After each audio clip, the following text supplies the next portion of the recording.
Okay, this is a past paper of March 2016, component 4.2. Question number 1. A driving instructor gives a student a sudden order to stop the car in the shortest possible time. Figure 1.1 shows the speed time graph of the motion of the car from the moment the order is given. Part A. The order to a stop is given at time t equals 0. State the speed of the car at time t equals 0. If you look at figure, you can see when t equals 0, speed is 18 meter per second. So 2 squared before 20 is 18 meter per second. Suggest why the car continues to travel at this speed for 0.9 seconds. We know that human reaction time is nearly 0.9 seconds, something between 0.5 to 0.9 seconds. So car continues to travel at this speed for 0.9 seconds because of human reaction time. Part B, calculate the deceleration of the car between 0.9 and 4 seconds. So we know that here we can say that rise over run. So if we have a speed time graph, a slope of a speed time graph shows acceleration or deceleration. So rise over run. So rise is 0 minus 18 and run 4 minus 0.9. So the answer is 5.8 meter per second squared.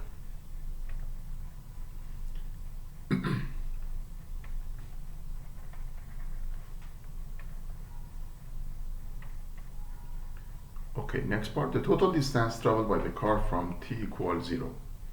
We know that area under the speed time graph shows total distance traveled. So you should find area under the speed time graph. So this is a trapezium, so you can find area under the graph. 0.9 plus 4, sum of the parallel sides, 0.9 plus 4 divided by 2 times height. Height is 18. So then you can find answer. Answer is 44.1 meter. Next part, describe and explain a danger to a driver of not wearing a safety belt during a sudden stop. First of all, there are some command words in a Cambridge exam. You should pay attention to them. In this question, there are 2 marks. So 1 mark for describe and 1 mark for explain. So without seat belt, driver hits windscreen because it is explanation of that. Because it keeps moving forward based on Newton's first law. So based on Newton's first law, driver keeps moving forward. Car stops, but driver keeps moving forward. That's why driver needs seat belt. Question 2. Figure 2.1 shows a hammer being used to drive a nail into a piece of wood. Some information is given. First part, calculate the change in momentum of the hammer head.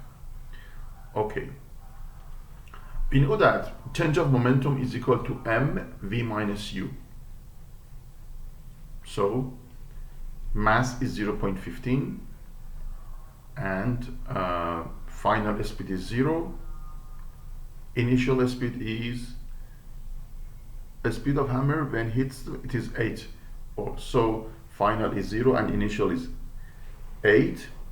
So if you calculate, you will get negative 1.2 kg/meter per second. State the impulse given to the nail. We know that impulse is equal to change in momentum. So when you find change in momentum, you can write it 1.2 kg meter per second. And you can explain that impulse equal change in momentum. Impulse is equal to change in momentum. Calculate the average force between the hammer and the nail. Okay, for this part we can use force formula. Force formula is rate of change of velocity. So mv minus u we calculate the last part divided by time. When time is given 0.0015 seconds. When you calculate, you will get 800 Newton.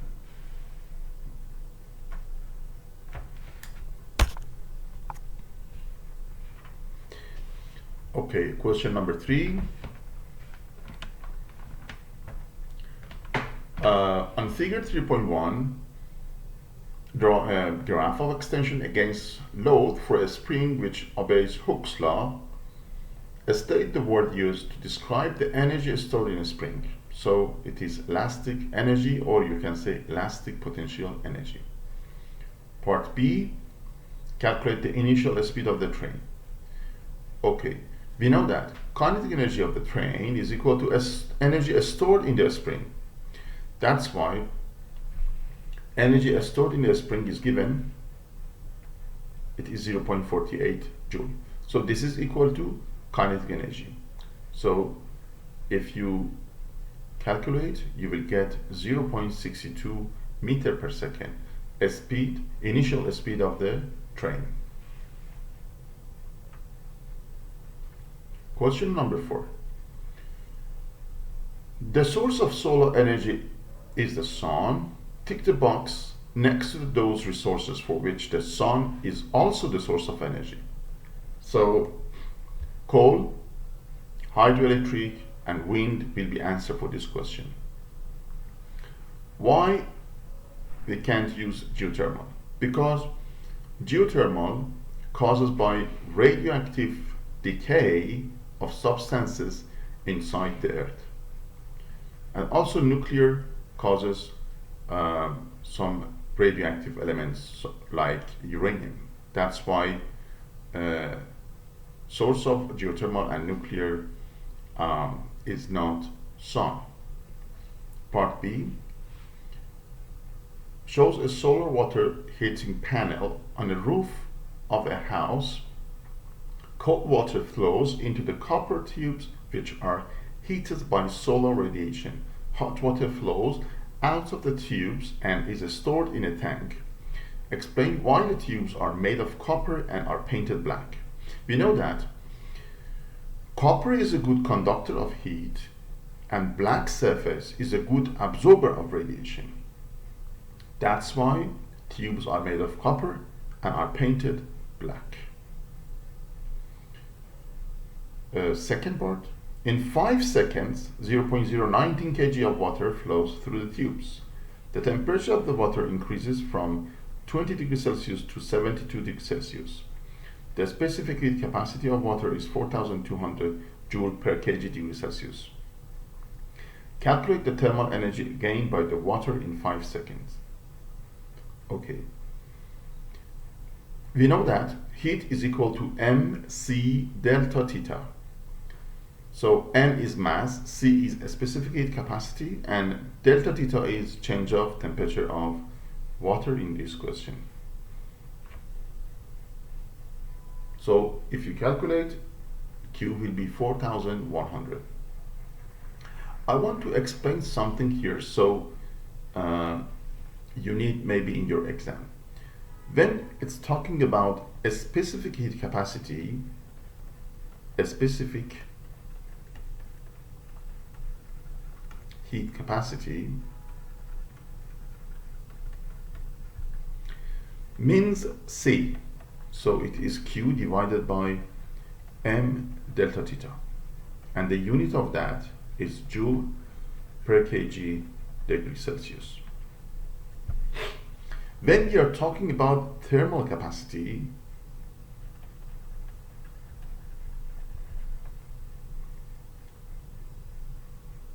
thermal capacity.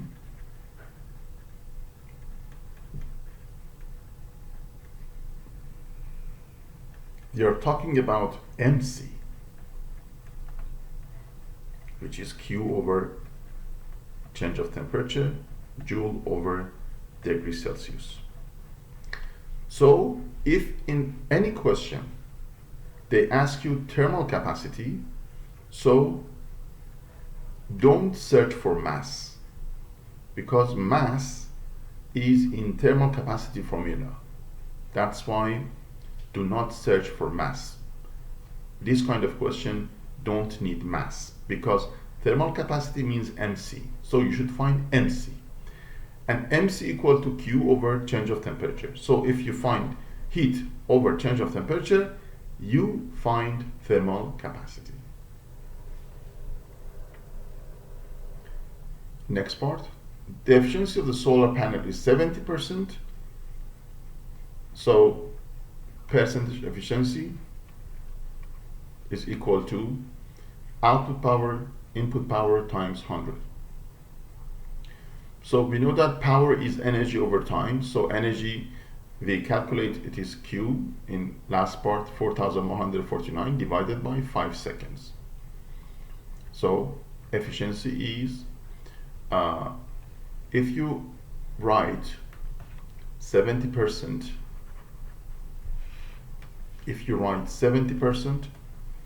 then you should times this one by 100 and then write percentage. That's why if you calculate, then you can get P, which is 1185 watt. If you round off, it is 1200 watt. This is power of the solar radiation incident on the panel. So it means total power. Next question. A student carries out an experiment to find the relationship between the pressure and the volume of the fixed mass of gas. The table contains 4 of her sets of measurements. Use the data in the table to suggest the relationship between the pressure and the volume in this experiment. Explain how you reach your conclusion. We know that if you calculate P times V, so multiplication of P and V, you will get something 7,500, 7,600, 7,350, something around 7,500. So in experiment, this difference is okay. That's why we can conclude that PV is constant. So PV is nearly 7,500 and constant. So PV for each column is 7,500 or nearly 7,500. So PV is constant. So for this question, you should write like that. But if you calculate sum of PVs, so it will be better. State the property of the gas apart from the mass that remains constant during the experiment. There is a formula which is not in your syllabus, but if you know, it is better for you. PV equal to nRT. P pressure, V volume, N number of moles, R constant, which is 8.314, and T is temperature. N and R will be constant for one experiment. So if temperature constant, then you can conclude that PV will be constant. So the answer will be temperature. A lake is 5 meters deep. The density of the water is 1000. Calculate the pressure at the bottom of the lake due to this depth of water. We know that P, because of liquid or gas, will be rho GH. So P equal to rho GH for this question, because it is said that due to this depth of water. So we don't need to consider atmospheric pressure. So P equal to rho GH. Rho is 1000, G is 10, and H is 5.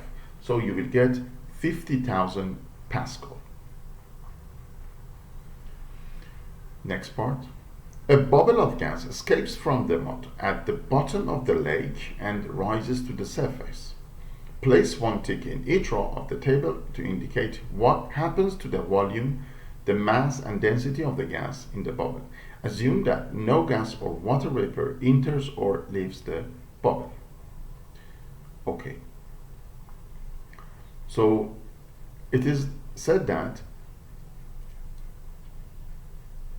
the mass and the density, okay, assume that no gas or water, okay, it means mass is constant. So when mass is constant and a bubble of gas come to the surface, so volume increase. When volume increase, density decrease. So for density you should take decrease, and for volume you should take increase. And mass of gas in bubble stays the same, because it is said that assume that no gas or water vapor enters or leaves the bubble. That's why mass of gas is constant. Next question. Figure 6.1 represents the waveform of a sound wave. The wave is traveling at constant speed. Okay, on figure 6.1, labeled with the letter X, the marked distance corresponding to the amplitude. We know that from undisturbed position to maximum is called amplitude. So this is X will be amplitude. And we know that distance for one complete oscillation for progressive wave is called wavelength. That's why this area from this point to this point will be one wavelength. Part 2. State what happens to the amplitude and wavelengths of the wave if the loudness increase at constant pitch. So when pitch is constant, it means frequency is constant. When frequency is constant, wavelength will be constant. So for wavelength, you should write stays the same.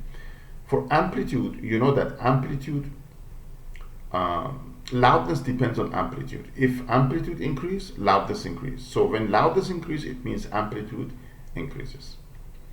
The pitch of the sound is increased at constant loudness. So for this part, when the pitch increase, so frequency will increase, and we know that frequency and wavelength have reciprocal relationship. That's why when frequency increases, wavelength decreases.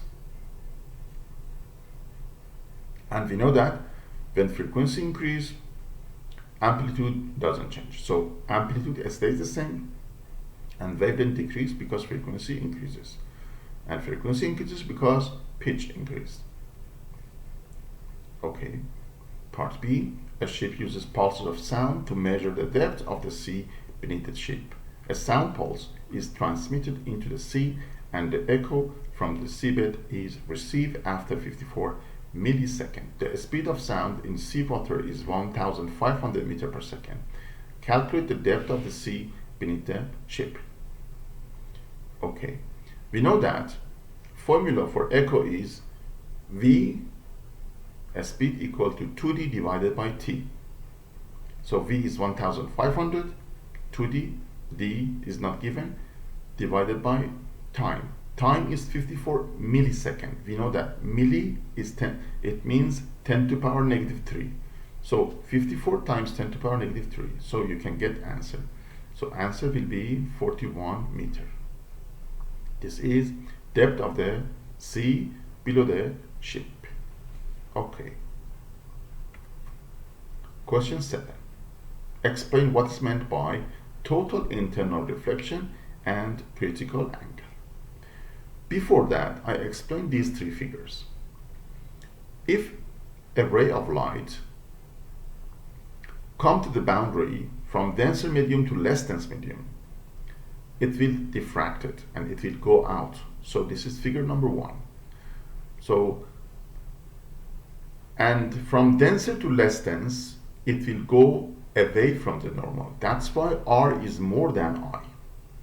For figure number 2, if we increase incidence angle, in which refracted angle become 90, so refracted ray lies on boundary, then incidence angle is called critical angle. And to find critical angle, we use sine C equal to 1 over n. This is figure number 2, an explanation of it.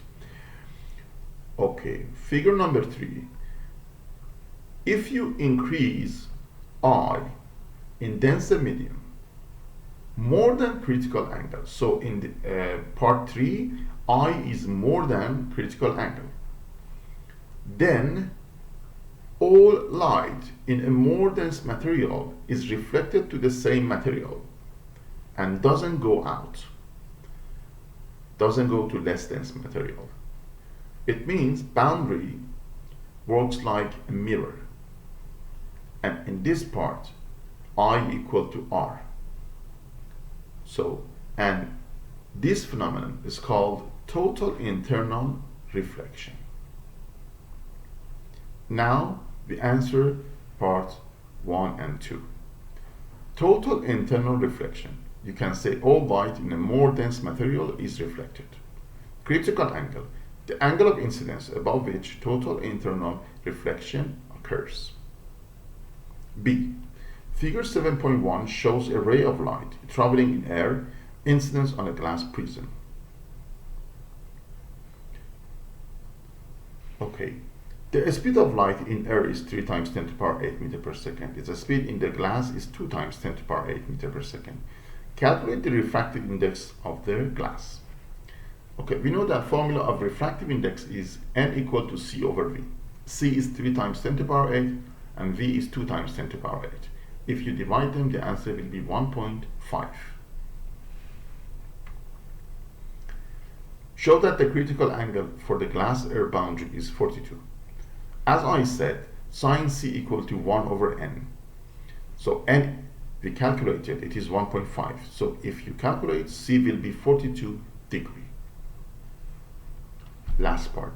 On figure 7.1, draw carefully without calculation the continuation of the ray through the prism and into the air. Okay. We know that if incidence ray lies on normal line, no refraction, and light comes to the prism without any refraction and hit the second side of the prism. So light comes up to this point. In this point, you should draw normal line. If you draw normal line, you can find refracted ray. So, because as we calculated critical angle is 42 and incidence angle is 60. Why? Because this is 90, this is 60, this is 30, so this one will be 60. So incidence angle will be 60. So incidence angle is more than critical angle. That's why total internal reflection happens. Then refracted ray comes to the third side and refracted angle is 60, same as incidence angle. Then in third side, again we need normal line. So normal line, and then we know that from denser to less dense, light refracted ray will go away from normal. So you can write R1, R1 is emerge angle is more than incidence, which is I1. So this figure is enough for this part, so without any calculation. But you need to calculate angles, because you should know that critical angle for second side is less than incidence angle. Then you can understand that total internal reflection happens.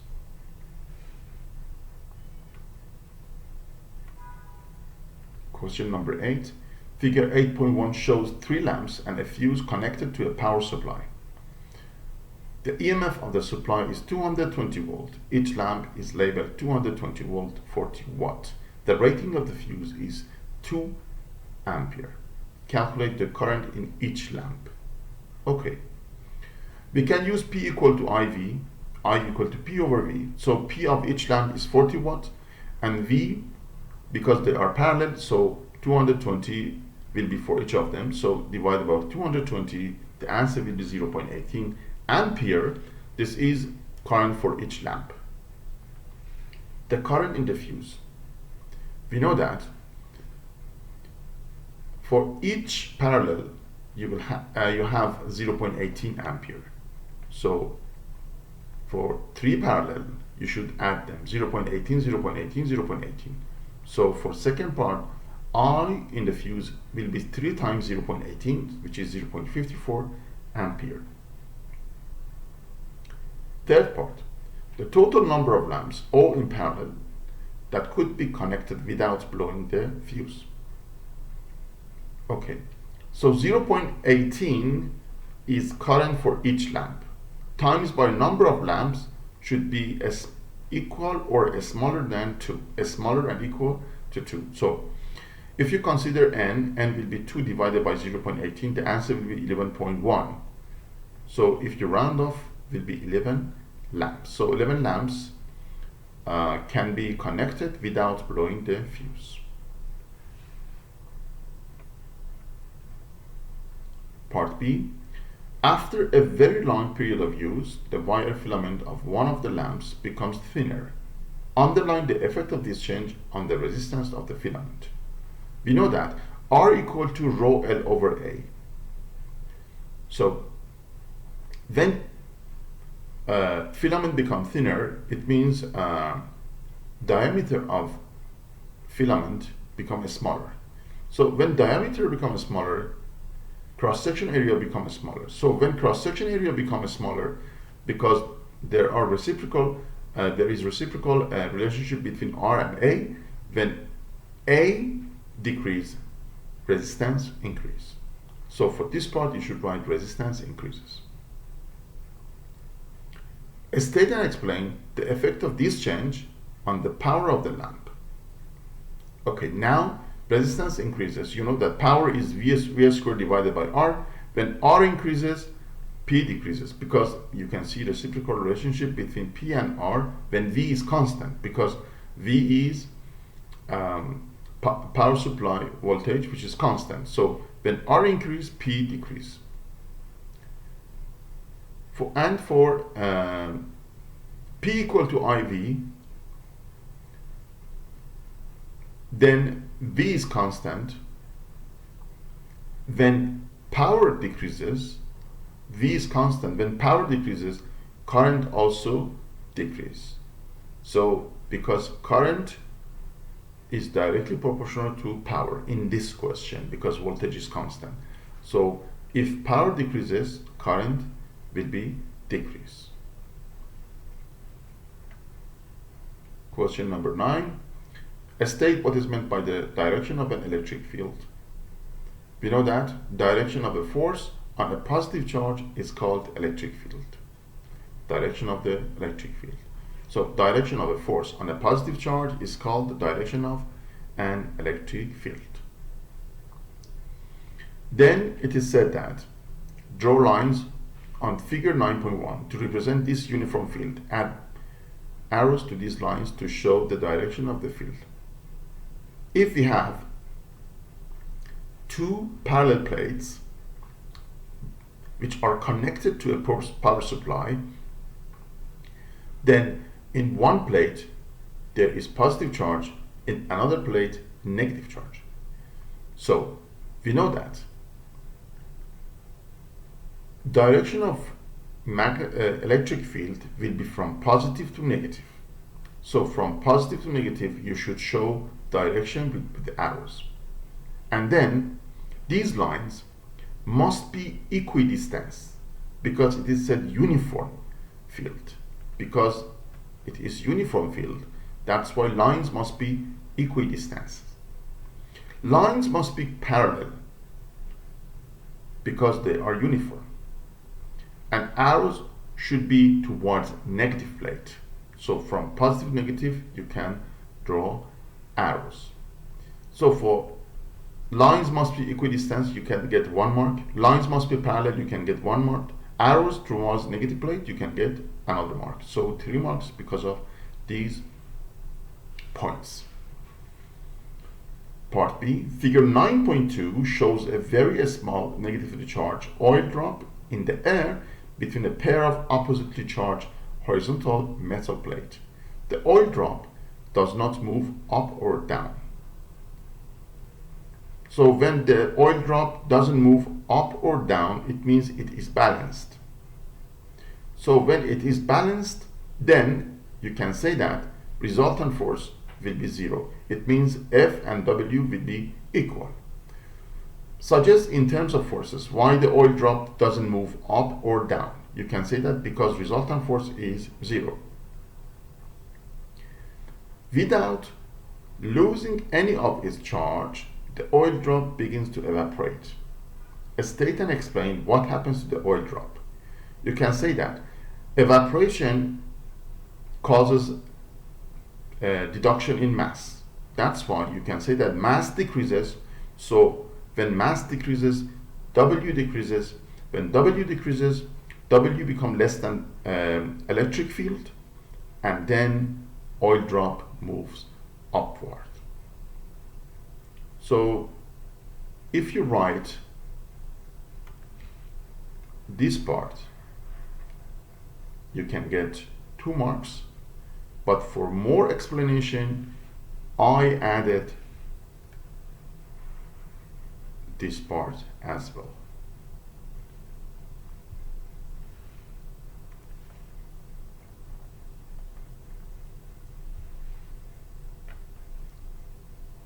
Question 10.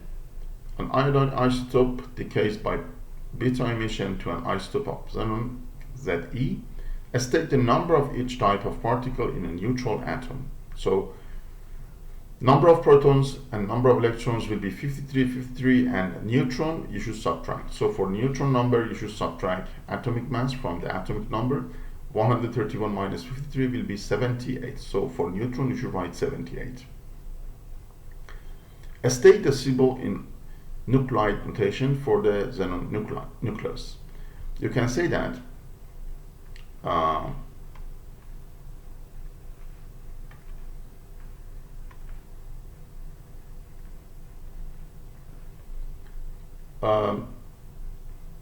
will be 131.54. Why?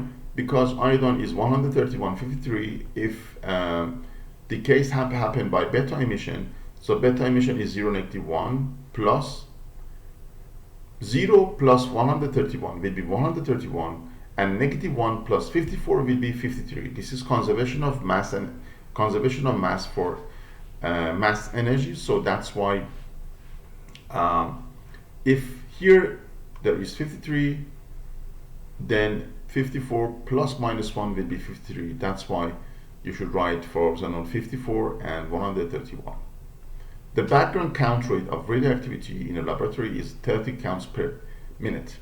So this is background, is 30 counts per minute. A radioactive sample has a half-life of 50 minutes.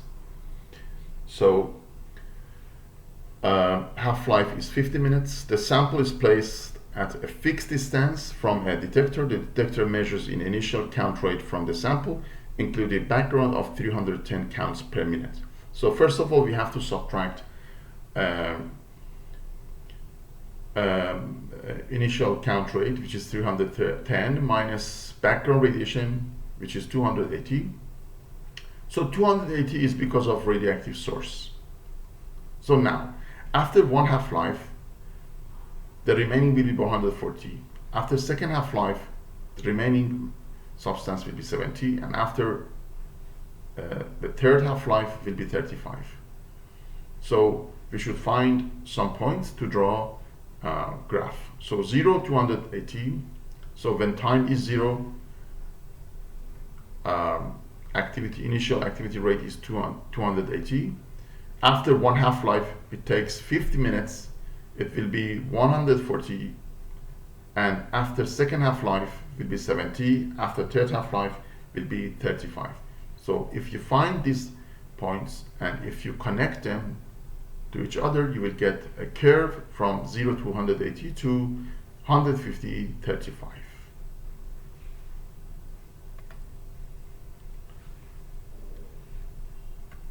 Okay, question 11. Figure 11.1 shows the symbol for a logic gate and its truth table. So this is clear. When both inputs are 1, the answer will be 1, so this is AND gate.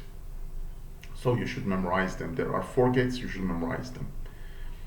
And for NOR gate, if both inputs will be 0, the output will be 1. Otherwise, it's 0.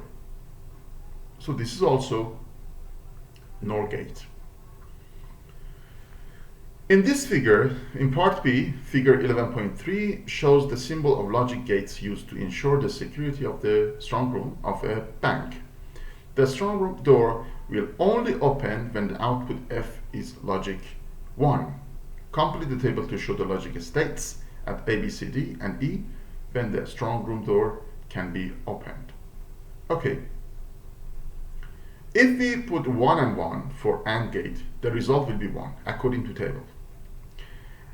And for NOT gate, if you give 0 to C, the output will be 1. So 1 and 1 for AND gate will be 1. So F will be 1. Output will be 1. That's why input A 1, input B 1, input C 0, input D 1, input E 1, input F will be 1. This is complete past paper of 2016, Feb, March. Thank you very much and goodbye.